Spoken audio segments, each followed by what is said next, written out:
Bem-vindos à nossa conversa de hoje. Vamos mergulhar fundo aqui na Quinta Cruzada, que foi, olha, uma campanha bem complexa e, para ser sincero, bastante desastrosa, né? Aconteceu ali entre 1217 e 1221. Exato. E a gente vai se basear bastante em trechos de A Infortunada Quinta Cruzada ao Egito. Isso, e só para situar rapidinho, a Quarta Cruzada tinha sido aquela coisa controversa, né? Desviou, saqueou Constantinopla em 1204. Mas a vontade de retomar Jerusalém continuava muito forte na Europa. Com certeza. Aí o Papa Inocêncio III, lá por 1215, lança a ideia de uma nova campanha. Mas com uma estratégia diferente, assim. Essa é a chave. Atacar o Egito primeiro. A ideia era enfraquecer a dinastia Aiúbida, que era quem mandava lá, para depois pensar em Jerusalém. Uma lógica interessante, né? Sim, e a nossa missão aqui é tentar entender por que essa estratégia, que parecia até bem pensada, acabou dando tão errado. Olha, e tem um detalhe curioso. Essa ideia de focar no Egito parece que já tinha sido sugerida antes. Pelo Ricardo Coração de Leão, né? Na Sim. Terceira Cruzada. Parecia um jeito de atingir o ponto fraco deles. Vamos ver como foi na prática. Exato. E para entender a reação dos Aiúbidas, a gente precisa olhar para o cenário da época. A dinastia que o famoso Saladino fundou controlava o Egito, partes da Síria, era um poder forte. O sultão na época era o Al-Adil, irmão do Saladino. Isso, no começo sim, mas ele morreu logo, em agosto de 1218. Aí quem assumiu o comando da defesa no Egito foi o filho dele, o Al-Kamil, e ele vai ser uma figura central nessa história toda. Entendi. E a relação com os reinos cristãos que já existiam lá no Oriente Médio, como estava? Tinha uma trégua, mas era meio tensa, sabe? E aí, os muçulmanos tinham acabado de fortificar o Monte Tabor, na Galileia. Isso foi visto como uma ameaça direta a Acre, que estava sob controle cruzado. E o Papa usou isso. Exatamente. Inocêncio III usou isso como um catalisador para acender de novo o fervor religioso e militar na Europa e justificar a cruzada. E como foi essa mobilização? Se mencionou que foi diferente. Tentaram organizar melhor. Mandaram instruções detalhadas, dividiram a Europa por regiões para recrutar, tinha até manual de sermão para padronizar a mensagem. Focado em quem podia lutar mesmo, né? Cavaleiros, nobres... Isso. A ideia era evitar aquelas multidões desorganizadas que nem na Cruzada das Crianças de 1212, que foi uma tragédia. Queriam um exército mais, digamos, profissional. E o dinheiro para tudo isso? Uma expedição desse tamanho devia custar uma fortuna. Nossa, sim. E o Papa Inocêncio III foi bem pragmático nisso. Ele chamou todo mundo para ir, menos os monges, claro. Mas para quem não podia lutar, ele deu um incentivo. Contribuir com dinheiro em troca da indulgência, né? A remissão dos pecados. A famosa indulgência. Pois é. E ainda meteu uma taxa no clero. 1/20 da renda deles por 3 anos. Tinha que financiar de algum jeito. Faz sentido. E as motivações do pessoal que ia? Era só religião mesmo? Olha, era uma mistura, né? Tinha o fervor religioso, com certeza, mas tinha também a busca por aventura, a chance de conseguir uns saques, umas riquezas e até subir na vida, ganhar prestígio, terras. Uma mistura complexa. Bem complexa. E talvez essa mistura de interesses já criasse umas tensões ali na frente, sabe? Faz sentido. Bom, o chamado funcionou, né? Veio gente de vários lugares. Alemanha, Hungria, Países Baixos, Inglaterra, Itália. Sim, a resposta foi boa. Mas a liderança. Fareschi já começou com um problema. O Inocêncio III morreu antes da partida, em 1216. Exato. Aí o sucessor dele, o Honório III, que tocou o plano para frente. Mas o grande nome que todo mundo esperava era o Frederico II. Rei da Alemanha, futuro Sacro Imperador Romano. Um peso pesado. Exatamente. A presença dele era vista como crucial. Teria a autoridade de um rei que faltou na Quarta Cruzada. Só que ele não foi de cara. não foi. Ele estava enrolado com política na Alemanha e numa briga danada com o próprio Papa pelo controle da Itália, da Sicília. Ele prometeu ir, mas foi adiando. E essa ausência dele foi sentida lá do Egito. Demais. Criou um vácuo de comando, sabe? Faltou aquela liderança unificada para tomar as decisões difíceis.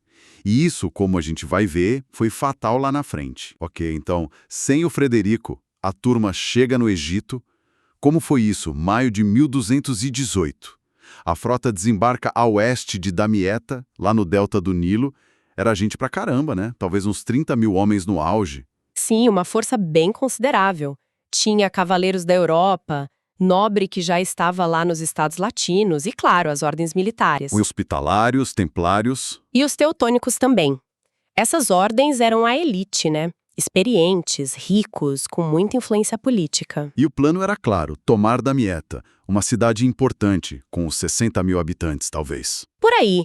E de Damietta, a ideia era usar o Nilo para avançar até o Cairo.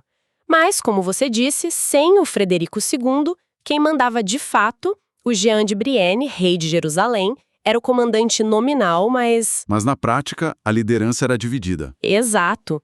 Já começou com essa confusão, essa rivalidade interna. E Damietta em si? Era um alvo fácil? Longe disso. O Alcâmil estava no comando da defesa. E a cidade era uma fortaleza mesmo. Tinha 3 muralhas, fosso, um monte de torres. Um cronista cruzado disse que era a chave para o Egito. Uau! E o primeiro pepino foi aquela corrente, né? Isso. Uma corrente gigantesca bloqueando o rio, a entrada do porto, ia das muralhas até uma torre fortificada numa ilha ali perto. E como eles passaram por isso, teve aquela história da torre flutuante. Foi uma solução engenhosa, assim. Eles construíram uma torre de cerco móvel em cima de 2 navios amarrados. Levou meses, mas em agosto de 1218, eles conseguiram tomar a Torre da Corrente. Uma demonstração de capacidade técnica, sem dúvida. Com certeza. Mas, assim, tomar a torre não era tomar a cidade. A cidade resistia. E o exército principal do Alcâmil estava acampado ali perto, do outro lado do rio, sempre uma ameaça. E aí chegou o inverno. Ando muito com fome e doença. A situação virou um impasse. Os cruzados estavam bem entrincheirados, difíceis de atacar, mas também não tinham força para invadir a cidade ou atacar o exército do Al-Kamil. E a esperança era toda na chegada do Frederico II. Que não vinha. A notícia de que ele só chegaria no ano seguinte, 1220, foi um balde de água fria no moral da tropa. E nesse meio tempo, teve a visita do Francisco de Assis. Teve. Uma história curiosa, quase surreal. Ele foi lá no acampamento, atravessou as linhas inimigas e foi tentar converter o sultão Al-Kamil. E conseguiu. Não. Dizem que o Al-Kamil o ouviu com respeito, mas não se converteu. Mas o mais importante, pensando na estratégia, foi outra coisa que aconteceu em 1219. O quê? A cheia do Nilo foi muito baixa naquele ano. Ah, isso significava? Colheita ruim, fome à vista, para todo mundo. A pressão estava aumentando muito dos dois lados. E foi aí que o Al-Kamil fez aquela proposta inesperada. Exatamente. Ele viu que a guarnição dele em Damietta estava no limite e talvez ficou com medo da chegada do Frederico, mesmo que atrasada. Aí, em setembro de 1219, ele fez uma oferta de trégua, assim, notável. Que oferta foi essa? Ele disse: "Olha, eu fico com Damietta, mas em troca, eu entrego Jerusalém e boa parte da Palestina para vocês." O quê? Entregar Jerusalém? Objetivo de tantas cruzadas? Isso é inacreditável. Por quê? Pra gente, hoje parece estranho, né? Mas para eles, na época, Jerusalém tinha um valor religioso imenso, claro, mas o valor estratégico e econômico não se comparava ao Egito, que era o centro do poder aiúbida, ou à Síria. Parece que o Al-Kamil estava disposto a sacrificar Jerusalém para proteger o filé mignon do império dele. Entregar Jerusalém. De bandeja, praticamente. É difícil acreditar que eles recusaram. Pois é, mas recusaram. Uma parte influente dos líderes cruzados bateu o pé. Quem foi contra? Principalmente as grandes ordens militares, os templários e os hospitalários, e também os venezianos e, crucialmente, o representante do Papa, o cardeal Pelágios, que tinha muita autoridade religiosa ali. E quem era a favor de aceitar? O rei Jean de Brienne e os cavaleiros teutônicos queriam aceitar, mas a outra facção era mais forte. E qual foi o argumento para recusar Jerusalém?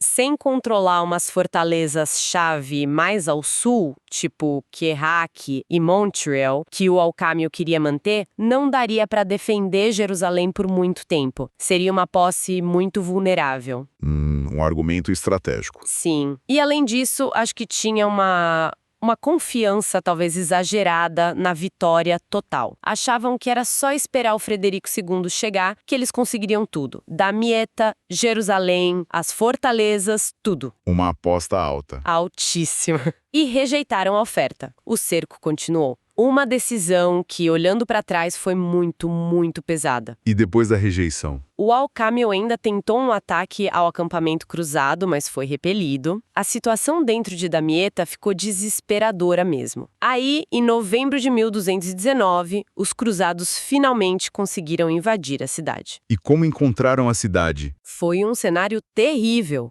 As ruas cheias de corpos.